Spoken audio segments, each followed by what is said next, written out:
அருட்பெருஞ்சோதி அருட்பெருஞ்சோதி தனிப்பெரும் கருணை அருட்பெருஞ்சோதி. எல்லா உயிர்களும் இன்புற்று வாழ்க, வள்ளல் மலரடி வாழ்க வாழ்க, கொல்லா விரதம் குவளையெல்லாம் ஓங்குக, நல்லோர் நினைத்த நலம் பெறுக, நன்று நினைத்த எல்லோரும் வாழ்க இசைந்து. உலக மக்களே, அறிவார்ந்த அன்பர்களே, ஆண்மநேய ஒருமைப்பாடுடைய அன்பர்களே, வல்லப்பமான கருளிய திருவெட்பாவில் 3ஆம் திருமுறையில் 3ஆம் பதிகத்தில் இருக்கின்ற இரங்கல் மாலை என்ற பதிகத்தில் இருக்கின்ற பாடலுடைய விளக்கங்களை பார்த்து கொண்டிருக்கிறோம். இரங்கல் மாலை மொத்தம் 31 பாடல்களை கொண்டது. ஒவ்வொரு பாடலிலும் வல்லற்பமானவர்கள் இறைவனை பார்க்க முடியாமல் எப்படியெல்லாம் மனம் வேதனைப்படுகிறார் என்பதையும், அதை உலக மக்களுக்கு எப்படி தெரியப்படுத்துகிறார் என்பதையும் ஒவ்வொரு பாடலிலும் ஒவ்வொரு விதமாக நமக்கு விளக்கி கூறியிருக்கிறார்கள். அதை பார்த்து கொண்டிருக்கிறோம். இன்று இரங்கல் மாலையிலே 7வது பாடலை பார்க்க போகிறோம். இதுவரை 6 பாடலுடைய விளக்கங்களை பார்த்திருக்கிறோம். இப்போ வல்லப்பமானவர்கள் இந்த உலகிற்கு வருவிக்க உற்று 9 ஆண்டுகள் கழித்து இறைவன் வந்து ஆட்கொள்ளுகிறார். இறைவன் ஆட்கொண்ட பிறகு தான் யார் என்ற நிலை தெரிந்து விடுகிறது, இறைவன் யார் என்ற நிலை தெரிந்து விடுகிறது அவருக்கு. அப்போ அந்த காலகட்டங்களில் சமயங்களும் மதங்களும் மார்க்கங்களும் சூழ்ந்திருந்த காலகட்டங்களில் எப்படியெல்லாம் இறைவனை வர்ணனை செய்து சொல்கிறார் என்பதையும் கூறுகிறார் என்பதையும், சமயங்களும் மதங்களும் மார்க்கங்களும் எப்படியெல்லாம் இந்த மக்களிடையே உலாவ விட்டிருந்தார்கள் என்பதையும் நாம் ஒவ்வொரு பாடலின் மூலமாக பார்த்து கொண்டிருக்கிறோம். அதன் பிறகு சமயங்களும் மதங்களும் மார்க்கங்களும் சாராத நிலையில் அருட்பெருஞ்சோதி ஆண்டவர் சமரச சுத்த சன்மார்க்கத்தை நிறுவி தன் மகனிடம் கொடுப்பதற்காகத்தான் தன் மகனை ஒரு தாயின் வழியாக இந்த மண்ணுக்கு வருவிக்க செய்தார் அருட்பெருஞ்சோதி ஆண்டவர். இந்த நிலைகளெல்லாம் மாறிய பிறகு சமரச சுத்த சன்மார்க்கத்தை பெற்ற பிறகு வல்லப்பமானவர்கள் எப்படி இறைவனை வேண்டுகிறார், எப்படி அருளை பெற்றுக்கொண்டார் என்பதை நாம் ஒவ்வொரு பாடலின் மூலமாக ஒப்பிட்டு பார்த்து கொண்டிருக்கிறோம். அந்த வகையில் இன்று நாம் பார்க்க வேண்டிய பாடல் இரங்கல் மாலை 3ஆம் திருமுறை 3வது பதிகம் 7வது பாடல். பாடலை நன்றாக கவனியுங்கள். இந்த பாடலில் இருக்கின்ற நிலைகளை அப்படியே சமரச சுத்த சன்மார்க்கம் பெற்ற பிறகு, அந்த நிலைகளெல்லாம் மாறிய பிறகு அதெல்லாம் தேவையில்லை, உலக மக்களுக்கு சொல்லுகிறார். சமயங்களும் மதங்களும் மார்க்கங்களும் தேவையில்லை, நமக்காக சமரச சுத்த சன்மார்க்கம் ஒரு தனி மார்க்கம் இருக்கிறது என்று சொல்லி எப்படியெல்லாம் அருளை பெற்றுக்கொண்டார் என்பதையும் நாம் பார்த்து கொண்டிருக்கிறோம். முதலிலே இந்த பாடலுடைய விளக்கத்தை பார்க்க போகிறோம். நல்லா கவனிங்க. ஒற்றி நகர்வால் உத்தமனார். சமயங்களும் மதங்களும் மார்க்கங்களும் சூழ்ந்திருந்த காலகட்டங்களில் இறைவன் எங்கே இருக்கிறார்? திருவெற்றியூரில் இருக்கிறார் என்று சொல்லுகிறார். சமரச சுத்த சன்மார்க்கத்தை பெற்ற பிறகு இறைவன் இந்த பிரபஞ்சத்தில் எங்கேயுமே இல்லை, வடலூர் சத்தியஞான சபையில் இருக்கிறார் என்று சொல்லுகிறார். அதை நீங்கள் நன்றாக கவனித்துக் கொள்ள வேண்டும். ஒற்றி நகர்வால் உத்தமனார். திருவெற்றியூரிலே விளங்கி கொண்டிருக்கின்ற இறைவன் உத்தமனார், உத்தமமான இறைவன். உயர் மால் விடையார் உடையார்த்தம் பற்றி என்னை மாலையிட்ட பரிசே அன்றி பகை தெரிந்து வெற்றி மதனன் வீறு அடங்க மேவி அணையார் அல்லடி குற்றம் அணுவும் செய்தறியேன் குறையை எவருக்கு கூறுவேனே. இது பாடம். நம்ம ஏன் ஒவ்வொரு திருமுறையிலையும் 1ஆம் திருமுறையிலிருந்து 4ஆம் திருமுறைக்கும் பாடல்களை சொல்லி 6ஆம் திருமுறையை ஒப்பிட்டு ஏன் கூறுகிறோம் என்பதை நீங்கள் மனதில் வைத்துக் கொள்ள வேண்டும். சமயங்களையும் மதங்களையும் மார்க்கங்களையும் சார்ந்திருந்த காலகட்டத்தில் வருவிக்க விட்டவர் வல்லற்பமானவர்கள். அவரும் சமயங்களையும் மதங்களையும் மார்க்கங்களையும் சார்ந்து இருந்தார். இது எந்த விதமான மறைப்பு இல்லை. திருவெட்பாவிலே அவரே கூறுகிறார், நான் வருவிக்க உற்றவன், இறைவனை ஆட்கொண்ட பிறகு சமரச சுத்த சன்மார்க்கத்தை பெற்ற பிறகு எப்படியெல்லாம் இறைவனை வேண்டி நான் அருளை பெற்றுக்கொண்டேன் என்பதை சொல்லிக் கொண்டிருக்கிறார். அதை நாம் பார்த்து கொண்டிருக்கிறோம். இப்போ பாருங்க, இந்த பாடல் பாருங்க. ஒற்றி நகர்வால் உத்தமனார் உயர்மால் விடையார் உடையார்த்தம் பற்றி என்னை மாலையிட்ட பரிசே அன்றி பகை தெரிந்து வெற்றி மதனன் வீறு அடங்க மேவி அணைந்தார் அல்லடி குற்றம் அணுவும் செய்தறியேன் குறையை எவருக்கு கூறுவேனே. இந்த பாடலை தன்னை தலைவியாகவும் இறைவனை தலைவனாகவும் வர்ணனை செய்து, தன்னை காதலியாகவும் இறைவனை காதலனாகவும் வர்ணனை செய்து உள்ளத்திடம் சொல்லுகிறார். உள்ளத்தை தோழியாக வர்ணனை செய்து சொல்லுகிறார். ஆனால் பாடலின் மையக்கருத்து தோழியிடம் சொல்லுவது போல உலக மக்களுக்கு சொல்லுகிறார். அதை நீங்கள் புரிந்து கொள்ள வேண்டும். இப்போ பாருங்க, இந்த பாடலுடைய பதவுரை பாருங்க. ஒற்றி நகர்வால் உத்தமனார், திருவொற்றியூரில் இருக்கின்ற இறைவன் உத்தமமான இறைவன். உயர் மால் விடையார், உயர் மால் விடையார் என்பது பெரிய காளை வாகனத்தின் மீது பெரிய காளை வாகனத்தை உடையவர். அதான் உயர், உயர்னா பெரிய, மால் என்பது பெரிய, மால் விடையார், விடையார் என்பது காளை வாகனம். அதாவது பெரிய காளை வாகனத்தை உடையவர். அவர் திருவொற்றியூரில் இருக்கின்றார். அவர் உடையார்பம் பற்றி என்னை மாலையிட்ட பரிசே தவிர, இறைவனை வணங்குகின்ற அடியார்களின் விருப்பத்துக்கு ஏற்றபடி அவர்கள் விரும்பியபடிதான் எனக்கு மாலையிட்டாரே தவிர, கடனே என்று மாலையிட்டார், கடமையே என்று சொல்லி மாலையிட்டாரே தவிர, அவர் என்னை வந்து அணைத்தார் அடடி. தோழியிடம் சொல்லுகிறார். எப்படி? பகை திரிந்து வெற்றி மதனன் வீறு அடங்க மேவி. அதாவது காமம் சூழ்ந்து கொண்டு விட்டது. அதாவது தலைவி காதல் மீது காமம் கொள்கிறார். எப்படியாவது காதலன் வந்து தன்னோடு இணைய வேண்டும், கலந்து கொள்ள வேண்டும் என்று விரும்புகிறார். அப்படி விரும்பும் போது அந்த காமத்தை அடக்குவதற்கு, அதான் மதன் சொல்கிறார். மதன் என்றால் காமம், காமம் உடையவன். அதனால்தான் காமத்தை மதன் என்று சொல்லுகிறார். அப்படிப்பட்ட காமத்தை அடக்காவது என்னுடைய காமத்தை, அந்த காதலால் ஏற்பட்ட அந்த காமத்தினுடைய சுகத்தை என்னை அடைந்து கொடுக்க வேண்டுமே, கொடுக்கலையே என்று சொல்லி தோழியிடம் சொல்லுவது போல சொல்லுகிறார். இப்ப இந்த பாடலுடைய பொருள் பாருங்க. ஒற்றி நகரில் வாழும் உத்தமனமான இறைவன், உயர்ந்த பெரிய எருதை காளை வாகனமாக கொண்டவன், தன்னை சார்ந்த அடியார்களின் விருப்பத்திற்காக, தன்னை சார்ந்த அடியார்களின் விருப்பத்திற்காக, தன்னை சார்ந்த அடியார்களின் ஆசைக்காக, விரும்பியதற்காக என்னை மாலையிட்டானாய் தவிர, கடனே என்று மாலையிட்டான் என்பது ஆட்கொண்டு விட்டான். தன்னை பெண்ணாக உருவப்படுத்தினால் மாலையிட்டான் என்று சொல்லுகிறார். அதை நீங்கள் புரிந்து கொள்ள வேண்டும். மாலையிட்டானை தவிர காமத்தின் விளைவால் வருகின்ற அந்த விளைவுகளை எல்லாம் அதனை வெற்றி கொள்ளும் அளவிற்கு என்னிடம் வந்து என்னை அணைத்துக் கொள்ளவில்லையே. பெண்ணே, என் தோழியே, இந்த குறையை நான் எவருக்கிடம் சொல்லுவேன், யாரிடம் போய் சொல்லுவேன் என்று சொல்லி இந்த பாடலை நமக்கு அருளி இருக்கிறார்கள். பாடலிய விளக்கத்தை கோர்வையாக சொல்லுகிறேன். நன்றாக கவனிச்சுக்கங்க. ஏன்னா இந்த 3 நிலைகள் இருக்கு இந்த பாட்டில். சமயங்களும் மதங்களும் மார்க்கங்களும் அந்த சார்ந்த நிலையில் இந்த பாட்டில் 3 நிலைகளை சொல்றாரு. அந்த 3 நிலைகளும் சமரச சுத்த சன்மார்க்கத்தை பெற்ற பிறகு எப்படி நிவர்த்தி ஆகிறது, உலக மக்களுக்கு எப்படி சொல்லுகிறார்.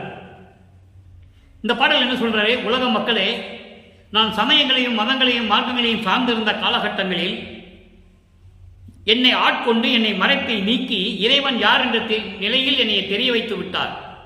அப்ப அந்த இறைவனை பார்ப்பதற்காக திருவொற்றியூர் செல்லுகிறேன். திருவொற்றியூரிலே பவனி வரும்போது எனக்கு காட்சி கொடுத்து மறைந்து விடுகிறார். அடுத்த நிலைக்கு வரும்போது நான் அவனுடைய பவனியை பார்ப்பதற்காக நான் தெருவோரத்தில் நின்று கொண்டிருக்கிறேன். என்னை பார்த்தவுடனே என்னை திரும்பி பார்க்காமல் தலை தெறிக்க ஓடுகிறார். நமது வளர்ப்பமன் குழந்தை பருவத்தில் இருக்கும்போது சிவபெருமான் மகனை பார்த்து ஓடுகிறார். இவரும் பின்னாலே ஓடுகிறார். ஓட்டத்தை பிடிக்க முடியவில்லை. அந்த நிலை வரைக்கும் நாம் ஏற்கனவே பார்த்து விட்டோம். இந்த பாடலின் நிலை வரும்போது உலக மக்களுக்கு என்ன சொல்றார் பாருங்க. உலக மக்கள் இப்படியெல்லாம் இருந்த இறைவன், நான் அவனை பார்ப்பதற்காக திருவொற்றியூர் சென்று கொண்டிருக்கிறேன். திருவொற்றியூரில் இருந்து கொண்டிருக்கிறார்.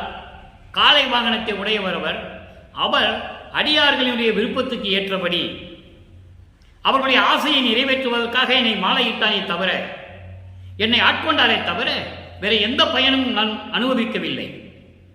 என்னை வந்து கலந்து கொள்ளவும் இல்லை, என் ஆசையை தீர்க்கவும் இல்லை. இந்த குறையை நான் யாருகிட்ட போய் சொல்லுவேன் என்று தோழியிடம் சொல்லுவது போல, உள்ளத்திடம் சொல்லுவது போல உலக மக்களுக்கு தெரிவிக்கிறார். அதை நீங்க நல்லா புரிஞ்சுக்கணும்.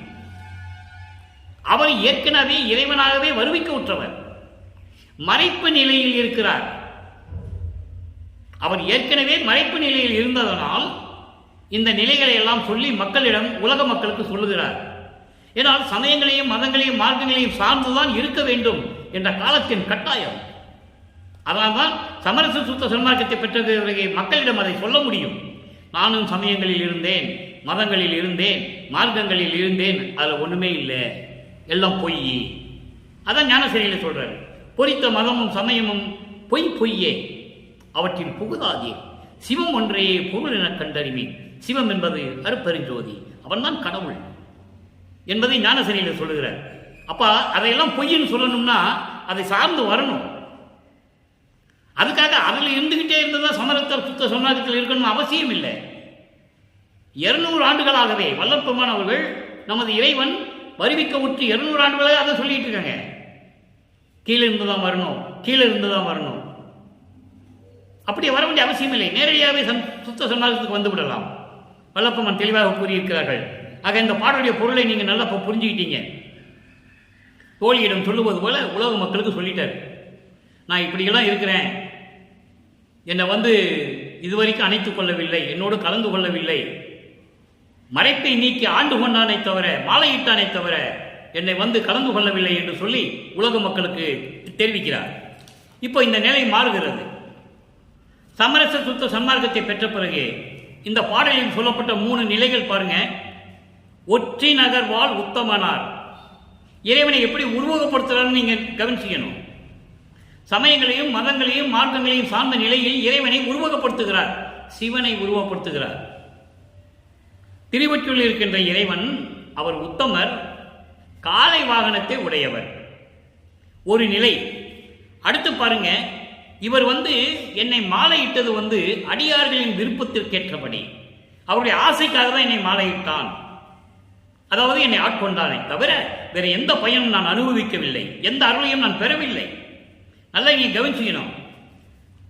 வல்லப்பெருமானவர்கள் இந்த மண்ணுக்கு வருவிக்க விட்டு, இந்த மண்ணுலகத்திற்கு வருவிக்க விட்டு 51 ஆண்டுகளை 8 பிரித்து அருட்பெருஞ்சோதி ஆண்டவர் அருளை கொடுக்கிறார். அது திருவருட்பாவிலே உண்டு. முன்பருவம் பின்பருவம் காட்டி அருளினாய் என்று சொல்லுவார். அதை நம்ம பார்க்கும்போது அப்படியெல்லாம் நடந்து கொண்டு இருக்கிறது. அப்போ சமரச சுத்த சன்மார்க்கத்தை பெற்ற பிறகு இறைவனை எப்படி சொல்லுகிறார் அதை நம்ம பார்க்கணும். அடுத்தது பாருங்க, காமத்தின் விளைவுகள் தெரிந்தும், ஒரு காமம் ஆணுக்கோ பெண்ணுக்கோ காமம் வந்துவிட்டால் அதனுடைய விளைவுகள் எப்படி இருக்குன்னு தெரிந்தும் கூட அந்த காமத்தை அடக்குவதற்காக என்னிடம் அவர் வரவே இல்லை என்று சொல்லுகிறார். ஸோ இந்த 3 நிலைகளுக்கும் எப்படி 6ஆம் திருமுறையிலே விடை கிடைக்கிறது என்பதை நீங்கள் பார்க்க வேண்டும். 6ஆம் திருமுறை பதிகம் 20 பிள்ளை பெருவிண்ணப்பம். பிள்ளை பெருவிண்ணப்பம் 27வது பாடல். 3ஆம் திருமுறையிலே 3ஆம் பதிகத்தில் இருக்கின்ற இரங்கல் மாலையில் இருக்கின்ற 7வது பாடலுக்கு 6ஆம் திருமுறையிலே பிள்ளை பெருவிண்ணப்பத்திலே 27வது பாடலிலே அந்த விளக்கம் இருக்கிறது. பார்த்துக்கிட்டே வாங்க. அங்க என்ன சொல்றாரு? காமத்தை சொல்லுகிறார். காமம் வந்துவிட்டால் அதனுடைய விளைவு எப்படி இருக்கும், இது தெரிந்திருந்தும் கூட என்னை அவர் அணைத்துக் கொள்ளவில்லை, அந்த ஆசையை நீக்கவில்லை என்று சொல்லி அங்கே சொல்லுகிறார். இங்க என்ன சொல்றார் பாருங்க, மங்கையர் மங்கையர் என்னை தாம் வலிந்து உருந்தோறும், மங்கையர்கள் என்னை தாம் வலிந்து உருந்தோறும் மயங்கி, நாம் இவரோடு முயங்கி இங்கு உளம் கழித்தால், கழித்த அவருக்கு, நல்ல கவனிக்கணும் நீங்க, காம அவருக்கு இல்லை. பாட்டில் என்ன பெரிய ஏன் சொல்றாருன்னா உலக மக்களுக்காக சொல்றாரு. காமம்னா எப்படி இருக்கும், அதனால் வருகின்ற துன்பம் என்ன, அதனால் வருகின்ற இழிவு எப்படி வரும் என்பதை உலக மக்களுக்கு தெரியப்படுத்துகிறார். அப்ப காமம் வரும்போது தன் அறிவால் அதை ஜெயிக்கணும்னு சொல்றார். தேவையில்லாமல் ஒரு பெண்ணிடம் ஒரு ஆணுக்கு காமம் வந்தாலும் சரி, ஒரு பெண்ணுக்கு ஆணிடம் காமம் வந்தாலும் சரி, ஆணுக்கு பெண்ணிடம் காமம் வந்தாலும் சரி, அதை எப்படி ஜெயிக்கணும், எப்படி அதை கடக்கணும்னு சொன்னா அறிவால் கடக்க வேண்டும் என்று சொல்லுகிறார். அதை உலக மக்களுக்கு சொல்லுகிறார். அது உலக மக்களுக்கு சொல்லும்போது தன்னை அதில் ஈடுபடுத்திக் கொள்ளுகிறார், தன்னை அதை சேர்த்துக் கொள்ளுகிறார். அதை தான் நீங்க கவனிக்கணும். இறைவனுக்கு ஏது காமம், வல்லற்பெருமானுக்கு ஏது காமம், அந்த விண்ணப்பத்தில் சொல்றாரு, உலக மக்களுக்காக சொல்றாரு. காமத்தினுடைய விளைவை உலக மக்களுக்கு தெரியப்படுத்துகிறார். நல்லா கவனிங்க. மங்கையர் என்னைத்தாம் வலிந்து உருந்தோறும் மயங்கி நாம் இவரோடு முயங்கி இங்கு உள்ளம் கழித்த அவருக்கு உடனே இன்னல் உற்றிடும் உற்றிடும் நமக்கு இன்னல் தங்கிய பிறர்தம் துயர்தனை காண்டல் ஆகும். அத்துயர் உற தரியேன் பங்கம் ஈது எனவே எண்ணி நான் உள்ளம் பயந்ததும் எந்தை நீ அறிவாய். இது பாடலுடைய விளக்கம் பாருங்க. அதாவது பெண்கள் தாங்களாகவே வலிந்து வந்து வலுக்கட்டாயமாக வந்து நம்மளை மயக்கி நாம் அவரோடு கலந்து இருந்தால் நம்ம உள்ள மகிழும். ஆனால் கழித்த அவருக்கு, நம்மளோடு இருந்த அந்த பெண்ணுக்கு உடனே இன்னல் உற்றிடும். உடனே துன்பம் வரும். வெளியே தெரிஞ்ச என்ன ஆகும்? பெண்ணுக்கு தான் அவமானம், ஆணுக்கல்ல. ஆணு ஒரு பெண்ணை அனுபவித்துட்டு போய் விடுவான். ஆனால் அந்த பெண்ணுக்கு எவ்வளவு துன்பம் வரும் என்பதை இங்கே சொல்லுகிறார். நல்லா கவனிக்கணும் நீங்க. அப்போ பெண்கள் வந்து என்னை வலுக்கட்டாயமாக கட்டாயப்படுத்தி என்னை மயக்கி அவரோடு இருக்க சொல்லும் போது நம்ம உள்ளம் இனிக்கும், உள்ளம் மகிழும்.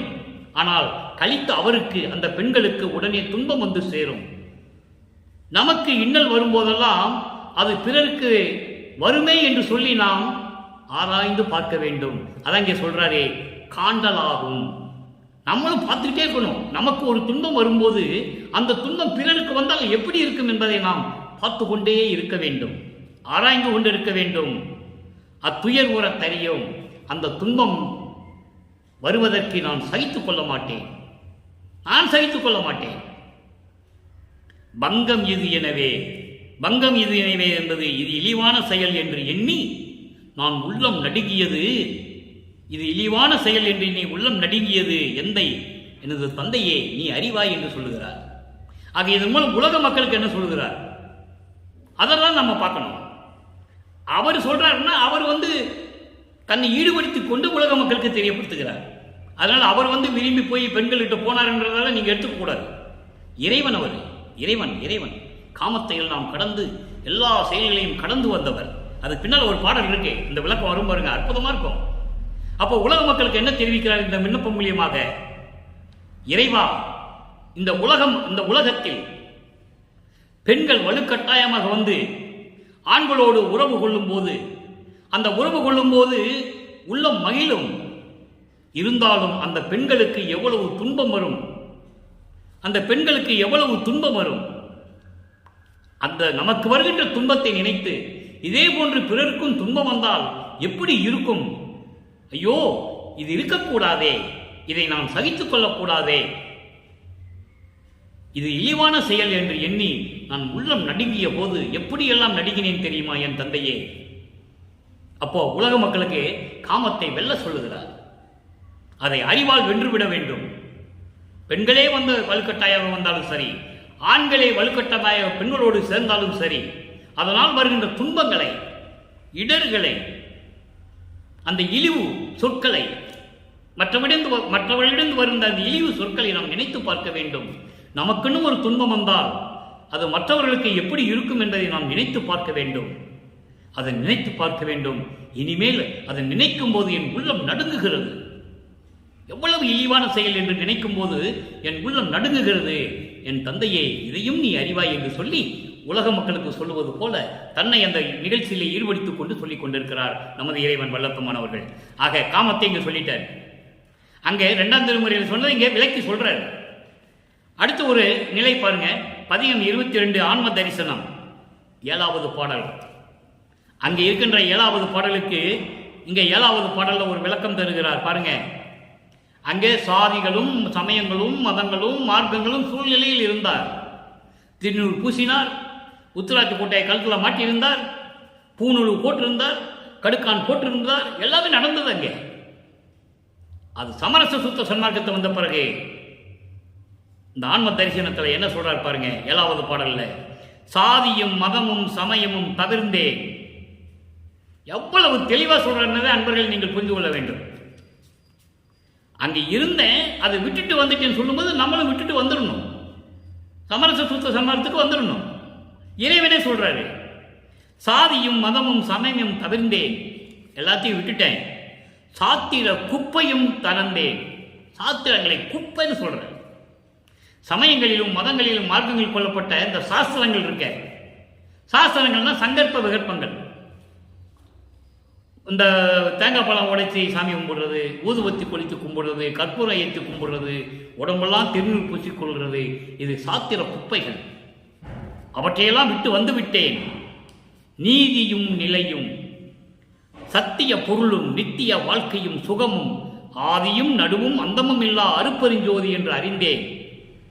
ஓதிய அனைத்தும் நீ அறிந்தது, நான் உரைப்பது என் அடிக்கடி உனக்கே. இது பாடல். ஆக சாதியும் மதமும் சமயம் எல்லாம் விட்டுவிட்டு தவிர்த்து விட்டு வந்து விட்டேன். அதில் சொல்லப்பட்ட சாத்திர குப்பைகளையும் தான் தனந்தேன், அதனையும் விளக்கினேன். இந்த சமயங்களிலும் மதங்களிலும் மார்க்கங்களிலும் சொல்லப்பட்ட சங்கற்ப விகற்பங்கள், அந்த முரண்பாடுகள், வழிபாட்டு முரண்பாடுகள். கடவுளுக்கு ஒரு வழிபாடு தானே இருக்கணும். ஒரு கோயிலில் செய்கிற வழிபாடு இன்னொரு கோயில் இருக்காது. சிவாலயங்களிலே சரி, மதுரையிலே சொக்கநாதன் கோயிலில் செய்கிற வழிபாடு திருவாரூர் தியாகராஜ பெருமான் கிட்ட இருக்காது. சொக்கநாதர் கோயிலில் வேற வழிபாடு இருக்கு, இந்த தியாகராஜ பெருமான் இதில் வேற வழிபாடு, ஆராதனை எல்லாம் நடக்கும். இப்படி ஆலயங்களிலும் முரண்பாடுகள் கொண்டன. அவற்றையெல்லாம் நான் தவிர்த்தேன். நீதியும், நீதி என்பது சமரச சுத்த சன்மார்க்க நீதி. நீதியும் நிலையும், நிலையும் என்பது 16வது நிலை, சிவஞான நிலை. சரிய கிரிய யோகம் நிலைகளெல்லாம் கடந்து 13வது நிலையிலிருந்து ஆரம்பமாகிறது. ஞான சரியை, ஞான கிரியை, ஞான யோகம், ஞானத்தில் ஞானம். அப்படி இருக்கின்ற அந்த சிவநிலை, சிவஞான நிலை. நீங்க சிவன் சொன்ன உடனே சிவபெருமன் நினைச்சிடக்கூடாது. அவன் சமயத்தின் தலைவன், சமயம் மதங்கள் மார்க்கங்களில் கொடுத்த சமய தலைவன் சிவபெருமான். அதையெல்லாம் நீக்கிய பிறகுதான் அருப்பெருஞ்சோதியாக வருகிறார். அப்போ அந்த சிவஞானியில் இருக்கின்ற இறைவன் சத்திய பொருள். சத்திய பொருள், பொருள்னா கடவுள். சத்திய பொருள், இயற்கை உண்மை விளக்கக் கடவுள் அருப்பெருஞ்சோதி.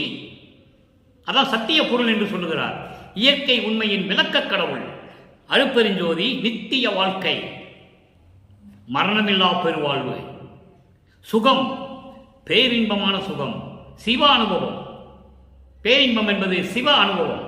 அந்த சிவ அனுபவமும் ஆதியும் நடுவும் அந்தமில்லா அருப்பெருஞ்சோதி என்று அறிந்தேன்.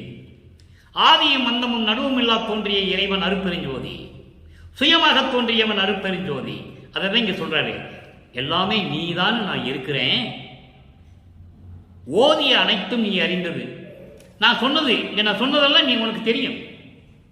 இங்க நான் என்னென்ன சொன்னேன், இப்ப சாதியும் மதமும் சமயமும் விட்டுட்டு வந்துட்டேன், சாத்திர குப்பைகளெல்லாம் விட்டுட்டு வந்துட்டேன், அருப்பெருஞ்சோதியும் மற்ற நிலைகளும் சத்திய பொருளும் நித்திய வாழ்க்கையும் சுகம் எல்லாம் நீதான் நான் இருக்கிறேன். ஓதி அனைத்து நீ அறிந்தது, நான் உரைப்பது என் அடிக்கடி நினைக்கே. நான் இதெல்லாம் அடிக்கடி சொல்லிக்கிட்டே இருக்கணுமா உனக்கு? ஒரு தடவை சொன்ன போதா? சும்மா சொல்லிக்கிட்டே இருக்கணுமா அப்படின்னு சொல்றேன். உரிமையோடு சொல்றேன் தந்தைகிட்டே. சும்மா உனக்கிட்ட சொல்லிக்கிட்டே இருக்கணுமா? ஒரு தடவை சொன்ன போதாதா என்று சொல்லி உரிமையோடு சொல்லுகிறார். அடுத்த பதியம் வாதனை கழிவு 24. இந்த மாயைகளையும் மயக்கங்களையும் எப்படி நீக்கிறார். 3ஆம் திருமுறையில எதுவுமே தெரியாது அவருக்கு, அந்த நிலையில் இருந்து கொண்டு இருக்கிறார். இப்ப பாருங்க, தேனே அங்கே திருவொற்றில் இருக்கின்ற இறைவன் சொல்லுவார், காலை வாகனத்து மேல இருக்கிறவன் சொல்லுவார். இங்க எப்படி சொல்றாரு பாருங்க, தேனே, தேன் போன்ற இறைவனே, திருச்சிற்றம்பலத்தில் தெல்ல ஆரமுதே, சத்தியஞான சபையில் விளங்கிக் கொண்டிருக்கின்ற அமுது போன்ற இறைவனே, சிவஞான வானே சொல்லிட்டார் பாருங்க. சிவஞான வானே, வானே என்பது வெளி, சிவஞான வானே என்பது சிவஞான வெளி. அந்த சிவஞான வெளி தான் கடவுள் நிலை அடைந்த அம்மையமான நிலை. அங்கதான் கடவுள் இருக்காரு. அதான் வெட்ட வெளி, அதான் சிதம்பர ரகசியம், அதான் சிதம்பர வெளி. அப்போ சிவஞான வெளி, ஞான சித்த சிகாமணியே, என் உள்ளத்தில் அமர்ந்து கொண்டிருக்கின்ற, என் உள்ளத்துக்குள்ளே அமர்ந்து கொண்டிருக்கின்ற தலைவனே, என் கண்மணியே, என் ஊனே புகுந்து, என் உடலில் புகுந்து என் உள்ளம் கலந்த உடையாய், என் உடம்பிலும் உள்ளத்திலும் கலந்து என்னை உன்னையாக்கி கொண்டாயே, என்னை உடையவனே, அருப்பெருஞ்சோதியே, அடியேன் உவந்திட, இந்த அடியேன் மகிழும்படி, சந்தோஷப்படும்படி நீ தானே மகிழ்ந்து தந்தாய். நல்ல கவனிக்க நண்பர்களே, நீ மகிழ்ந்து தந்தாயின்னு சொல்லியிருக்கலாம்ல, ஏன் தானே மகிழ்ந்து தந்தாயின்னு சொல்றாரு? எவ்வளவு அற்புதமான அந்த பிரபஞ்சத்தின் உண்மை புதைந்து கிடக்கிறது தெரியுமா? இந்த பிரபஞ்சம் தோன்றிய காலத்திலிருந்தே யாருக்கும் இறைவன் தானாக வந்து அருள் கொடுத்ததில்லை. அது யாராக இருந்தாலும் சரி, முனிவன், ரிஷிவன், பதத்தலைவர்கள், பிரம்மன், திருமால் யாராக இருந்தாலும் சரி, தவம் இருந்து பல கற்ப கோடி ஆண்டுகள் தவம் இருந்தால் தான் அவனுக்கு அருளை கொடுப்பாரு அருட்பெருஞ்சோதி. இங்க அப்படி இல்லை, தானே. நல்லா கவனிக்கணும், நீங்க உவந்திட நீ தானே மகிழ்ந்து தந்தாய். தானே மகிழ்ந்து தந்தாய். என்ன தந்தாய் சொல்றாரு? எல்லா அருளையும், முத்தேகத்தையும், மரணமில்லா பெருவாழ்வையும், கடவுள் நிலை, இறை நிலையும் நீயே வந்து தானாகவே மகிழ்ந்து தந்தாய். இத்தருணம் கைமாறு அறியேனே, உனக்கு என்ன நான் கைமாறு செய்ய போறேன், உனக்கு என்ன நான் கைமாறு செய்ய போறேன்னு சொல்லி இந்த பாடலை நமக்கு அருளியிருக்கிறார்கள். அடுத்து பதிகம் 28 அபயத்திறன். அடுத்த நிலைக்கு, சமயங்களும் மதங்களும் சார்ந்திருந்த நிலையில் 3வது திருமுறையில் இருந்த ஒரு நிலைக்கு இங்கே விளக்கம். 7வது பாடல், அங்கே 7வது பாடல், அதனுடைய பாடலுடைய முடிவான விளக்கம் இங்கே 7வது பாடல். நல்லா கவனிங்க. அங்க வந்து இறைவனை பார்க்க முடியல, பேச முடியல, மாலையிட்டானை தவிர எந்த அருளையும் கொடுக்கல, என் மன துயரத்தையும் தீர்க்கல, என்னுடைய வாட்டத்தையும் தீர்க்கல சொல்றார். அப்போ சமரச சுத்த சன்மார்க்கத்தை பெற்ற பிறகு இறைவனிடம் எப்படியெல்லாம் சொல்றார் பாருங்க. வாட்டமும் துயரமும் அச்சமும் தவிர்த்து அங்கே ஏங்குகிறார், இங்கே நீக்குகிறார் இறைவன். அங்கே இறைவனுக்காக ஏங்குகிறார், இங்கே இறைவன் நீக்கியதை உலக மக்களுக்கு சொல்லுகிறார்.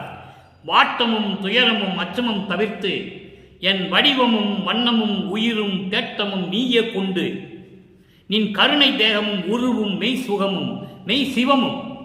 நான் ஏற்கனவே பல தடவை சொல்லியிருக்கேன் நண்பர்களே, சிவம் வேறு, மெய் சிவம் வேறு, ஞானம் வேறு, மெஞ்ஞானம் வேறு. சமயங்களையும் மதங்களையும் மார்க்கங்களையும் சார்ந்தவங்களுக்கு சிவன் தான் உண்டு, சிவம் கிடையாது.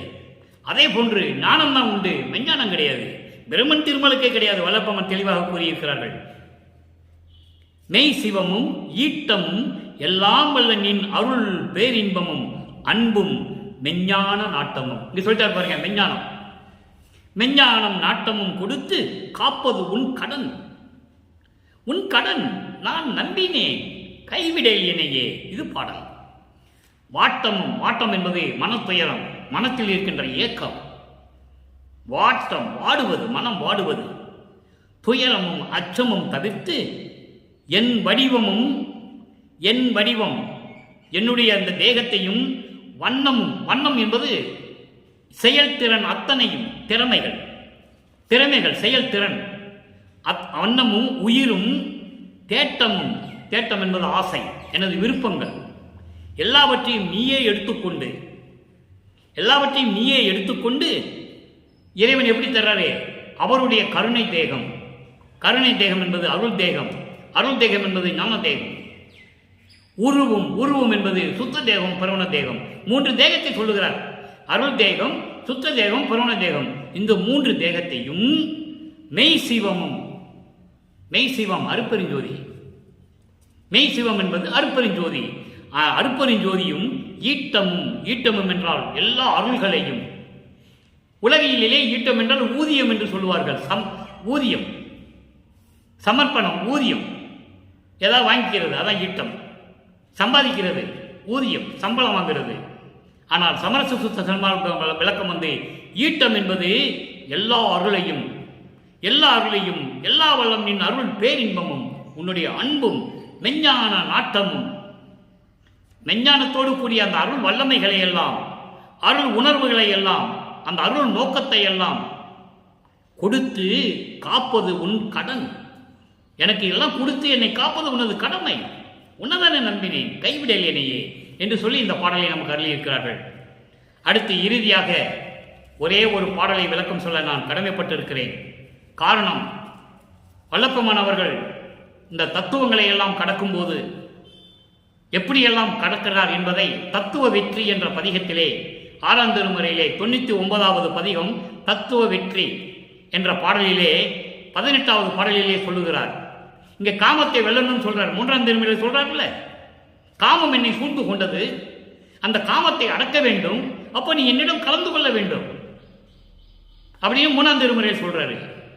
அதே இது 6ஆம் திருமுறையில் வரும்போது காமம் ஆணா இருந்தா சரி பெண்ணா இருந்தா சரி, அவங்க ஆணும் பெண்ணும் கலந்து போடும்போது அந்த இன்பம் இருக்கிறதே, அது வெளியே தெரிந்து விட்டால் ஒரு ஆணுக்கும் பெண்ணுக்கும் எவ்வளவு இழிவு என்று சொல்லுகிறார். நல்லா புரிஞ்சுக்கணும் நீங்க. அப்போ காமத்தை ஜெயிக்கணும். உலகியலிலே ஒரு ஆணுக்கும் பெண்ணுக்கும் இருக்கின்ற காமம் வேறு, அது இல்லற வாழ்க்கை. ஆனால் காமம் என்பது பெரு விருப்பு. அது பின்னால் நான் சொல்றேன், அந்த விளக்கம் சொல்றேன் பாருங்க.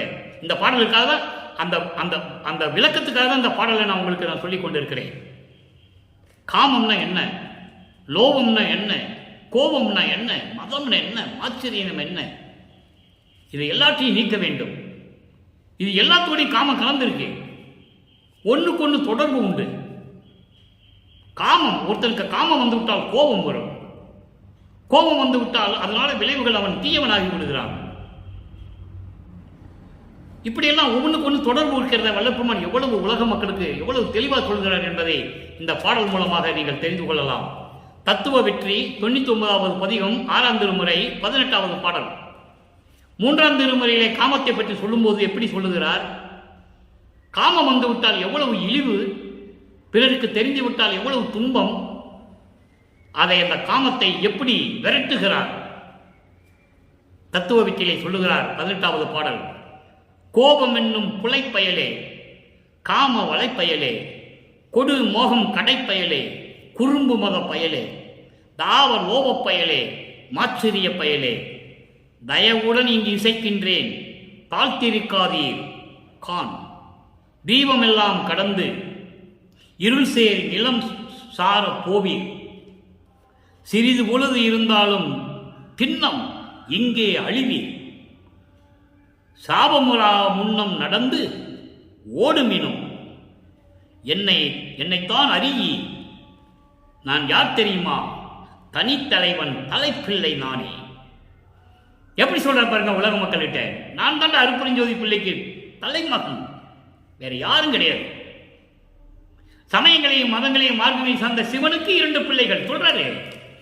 அதெல்லாம் தெளிவா சொல்றார் வல்லப்பெருமான். சிவனுக்கு 2 பிள்ளைகள், சமயங்களையும் மதங்களையும் சார்ந்தவன் முருகனும் கணபதியும், அவன் தத்துவத்தின் பிள்ளைகள். தன்னிடம் இருந்த சிவனிடம் இருந்த சண்முகம் என்ற தத்துவத்தை, சுப்பிரமணியம் என்ற தத்துவத்தை வெளியே கொண்டு வந்தான், அவன் தத்துவத்தின் கடவுள். அதே போல தன்னிடம் இருந்த கணபதி என்ற தத்துவத்தை 1ஆம் திருமுறையிலே சொல்லுவார், நெஞ்சறிவுறுத்திலே தெளிவா சொல்லுவார். கணேசன் என்ற பெயர் அவனுக்கு உண்டு. கணேசன் பிள்ளையார் பேர் கிடையாது, கணபதி பிள்ளையார் பேர் கிடையாது, சிவனுக்கு தான் அந்த பெயர். அவன் தத்துவங்களின் அடிப்படையில் வந்ததனால் அந்த பெயர், தத்துவத்தின் பெயர் அவனுக்கு வந்தது என்பதை நெஞ்சறிவுறுத்திலே 1ஆம் திருமுறையிலே நமது இறைவன் வல்லப்பெருமான் அவர்கள் தெளிவாக சொல்லுகிறார்கள். சிவனுக்கு 2 பிள்ளைகள், அவன் தத்துவத்தின் பிள்ளைகள். நான் அப்படி அல்ல, அருப்பெருஞ்சோதி ஆண்டவரின் தலைப்பிள்ளை நான். இந்த பிரபஞ்சத்திற்கு நான் ஒரே பிள்ளை, வேற யாரும் இல்லை, பங்கே கிடையாது, பங்காளியே கிடையாது, எந்த சொத்திலும் பங்கு கிடையாது, யாருக்கும் எந்த அருளிலும் பங்கு கிடையாது, எல்லாமே எனக்கே. தெளிவாக சொல்லுகிறார். சாவா நிலையில் தந்தனம் உனக்கே ஆவா என அருளிய அருப்பெருஞ்சோதி. உனக்கே என்றால் என்ன? உனக்கு மட்டும்தான் மகனே, நீ தானே எனக்கு தலைமகன், மூத்த மகன், செல்ல மகன், குலமகன். தெளிவா சொல்ற. இதை மக்களிடம் சொல்வதற்கு ஆள் இல்லை, மக்களிடம் யாரும் சொல்லவில்லை என்பதுதான் வருத்தமான விஷயம். 200 வருடங்களாக யாருமே சொல்லலையே. பாட்டில் தெளிவா சொல்றார் வல்லப்பெருமான், நான் ஒரே பிள்ளை, என் பிள்ளை, என் தந்தைக்கு நான் தான் தலைப்பிள்ளை என்று சொல்லுகிறார். இப்ப இந்த பாடலுடைய பொருள் பாருங்க. இந்த கோபம், இந்த 6 நிலைகளை சொல்லுகிறார். 6 குற்ற துரிசுகள்: கோபம், காமம், மோகம், மதம், லோபம், மாச்சரியம். இந்த காமம் என்பது நீங்க சொல்லினா பெரும் விருப்பு. காமம் தலைக்கு உச்சைக்கு ஏறிட்டால் எவ்வளவு பெரிய துன்பத்தை அனுபவிக்கிறது தெரியுமா? அது ஆணாக இருந்தாலும் சரி, பெண்ணாக இருந்தாலும் சரி, ஆண் பெண் சம்பந்தப்பட்டதுதான் காமம். 1. 2வது, பேராசை கூட காமம் தான். பெரும் விருப்பு, பணம் சம்பாதிக்கணும், கோடி கோடியா சம்பாதிக்கணும், சேமிக்கணும், கார் வாங்கணும், பங்களா வாங்கணும், ஆடம்பர வாழ்க்கையை வாழணும், இதுவும் காமம் தான். இதுவும் காமம். பொருள் மேல், பணத்தின் மேல் ஏற்பட்ட காமம், பெரு விருப்பு. ஆணும் பெண்ணும் மேல் ஏற்பட்ட காமம் அது ஒன்று, அது ஒரு வகை. பொருளின் மேல் ஆசை கொண்டு சம்பாதிக்க வேண்டும் என்ற ஆதங்கத்தில் திருட்டு தொழில் செய்வதோ, மற்றவர்களுடைய சொத்தை அபகரிப்பதோ, இதெல்லாம் அதுவும் ஒரு வகையில் காமம் என்று சொல்கிறார் வள்ளற்பெருமான். அடுத்து பாருங்க, கோபம். கோபம் என்னும் புலப்பயல் என்று சொல்கிறார், இழிந்த பயலை என்று சொல்கிறார். கோபம் என்பது குரோதம். குரோதம் என்பது வஞ்சகத்துடன் கூடிய அந்த சினம் வருவது, வெறுப்பு, அது குரோதம். அதான் கோபம் என்று சொல்லுகிறார். மோகம் என்றால் மயக்கம். பெண்களின் மீது மோகம் ஏற்படும், ஆண்கள் பெண்களின் மீது மோகம் ஏற்படும், பெண்கள் ஆண்களுக்கு மீது ஏற்படும். பண விஷயத்தில் ஆடம்பர வாழ்க்கை வாழ வேண்டும் என்ற ஒரு மோகம் ஏற்படும், அதான் மயக்கம் என்று சொல்லுகிறார். மதம். மதம் என்பது ஆணவம், செருக்கு, அகங்காரம். அடுத்து மதம், அது ஆணவம், செருக்கு, அகங்காரம். லோபம் என்பது பேராசை. பேராசை அதாவது பேராசையினால எவ்வளவு துன்பங்கள் அனுபவிக்கிறோம் என்பதை வல்லப்பெருமான் சொல்றார். அடுத்து மாச்சரியம். மாச்சரியம் என்பது முரண்பாடுகள். முரண்பாடுகள், ஒன்றுக்கு ஒன்று முரண்பாடு இருப்பது, அது பொறாமை. பொறாமைன்னு கூட சொல்லலாம். இப்படி 6 நிலைகளில் இந்த பாட்டில் சொல்றாரு. கோபம் என்னும் புலைப்பயல், காம வலைப்பயல், மோக கடைப்பயல், குறும்பு மதப்பயல், தாவ லோப பயல். அடுத்து பாருங்க, மாச்சரிய பயல். இந்த 6 பேரையும் சொல்றாரு. இந்த 6 பேருக்கு என்ன சொல்றாரு? தயவுடன் இங்கு இசைக்கின்றேன். இங்க பாருங்க, காமம், குரோதம், லோபம், மதம், மாச்சரியம், மோகம். உங்களுக்கு எல்லாருக்கும் நான் சொல்றேன், தயவு செஞ்சு சொல்றேன், தயவோட சொல்றேன், இங்கிருந்து போயிருங்க. இங்கிருந்து போயிருங்க. எப்படி போகணும்? தாமதம் செய்யக்கூடாது. பார்த்துக்கங்க, நான் கரெக்டாக சொல்றேன், சரியா சொல்றேன். நீங்க காலம் தாமதமே செய்யக்கூடாது. வெளிச்சத்திலிருந்து, இந்த நிலப்பரப்பில் இருந்து, மனிதர்கள் வாழக்கூடிய இந்த நிலப்பரப்பில் இருந்து, எப்படி சொல்றாரு பாருங்க, அதை தான் சொல்றாரு. தீபம் எல்லாம் கடந்து, தீபம் எல்லாம் கடந்து. எவ்வளவு பெரிய விளக்கம் பாருங்க, எவ்வளவு அற்புதமா சொல்றாரு. தீபம் எல்லாம் கடந்து என்பது மக்கள் வாழக்கூடிய இந்த நிலப்பரப்பில் இருந்து. ஏன்னா மக்கள்கிட்ட தான் வந்து சேருது. காமம், குரோதம், லோபம், மதம், ஆச்சரியம், மோகம்லாம் மக்கள்கிட்ட தான் வருது. அப்போ அந்த மக்கள் வாழ்கின்ற அந்த நிலப்பரப்பில் இருந்து இருள் சேர்ந்த நிலப்பரப்போட போயிடுங்க. காட்டுக்குள்ள போயிடுங்க, வனத்துக்குள்ள போயிடுங்க. யாருக்கும் தொந்தரவு கிடையாது. மக்கள் வாழ்கின்ற நிலப்பரப்பில் நீ இருக்கக்கூடாது, நீங்கள்லாம் இருக்கக்கூடாது. இந்த 6 பேர் இருக்கக்கூடாது. இருள் சார்ந்த வனப்பகுதிக்குள், காட்டுக்குள் போய் சேர்ந்து விடணும். சிறிது பொழுது இருந்தாலும் சரி, இனிமே கொஞ்ச நேரம் இங்கே நீங்க இருந்தாலும் சரி, உறுதியாக சொல்லுகிறேன், நீங்கள் அழிந்து விடுவீர்கள். நான் சாபம் கொடுக்க முன்னால தெரிந்து கொண்டு ஓடுங்கள். ஓடுமீனோ ஓடுங்கள். என்னை யாருன்னு நீங்க நினைச்சிட்டு இருக்கீங்க? என்னைத்தான் அறியீர். என்னை யாருன்னு நினைச்சிட்டு இருக்கீங்க? தனித்தலைவன், தலைமகன் நானே. தனித்தலைவன், சமரச சுத்த சன்மார்க்கத்தினுடைய தனி தலைவன், அருட்பெருஞ் ஜோதி. அவருடைய தலைப்பிள்ளை நான். நான் சாபம் கொடுக்க முன்னால இங்கிருந்து ஓடி விடுங்க. இருட்டுக்குள்ள போயிடணும். எங்க? வனக்காட்டுக்குள்ள போயிடணும். மக்கள் இருக்கிற நிலப்பரப்புல நீ இருக்கவே கூடாது. எவ்வளவு அற்புதமா இந்த தத்துவ வெற்றியை நமக்கு அருளி இருக்கிறார்கள் நமது இறைவன் என்பதை நீங்கள் புரிந்து கொள்ள வேண்டும். எனவே மக்களே, இன்று நாம் பார்த்த பாடலுடைய பொருள் உங்களுக்கு புரிந்துவிட்டது. சுருக்கம் என்னவென்றால், சமயங்களும் மதங்களும் மார்க்கங்களும் சார்ந்திருந்த நிலையில் நமது இறைவன், குலைந்த இறைவன் வல்லப்பெருமான் அவர்கள் இறைவனை பார்க்க முடியாமல் எப்படி தவித்தார் என்பதையும், நாரையும் கிளிகளையும் தூது அனுப்பி பலனில்லை என்ற காரணத்தினால் எப்படியெல்லாம் இறைவனை பார்க்க வேண்டும் என்று துடித்துக் கொண்டிருக்கிறார் என்பதையும், இந்த சமயங்களையும் மதங்களையும் சார்புகளை எல்லாம் விட்டுவிட்டு சுத்த சன்மார்க்கத்தை பெற்ற பிறகு அதே இறைவனிடமிருந்து எப்படியெல்லாம் அருளை பெற்றுக் கொண்டார் என்பதையும் உலக மக்களுக்கு தெரியப்படுத்துகிறார்.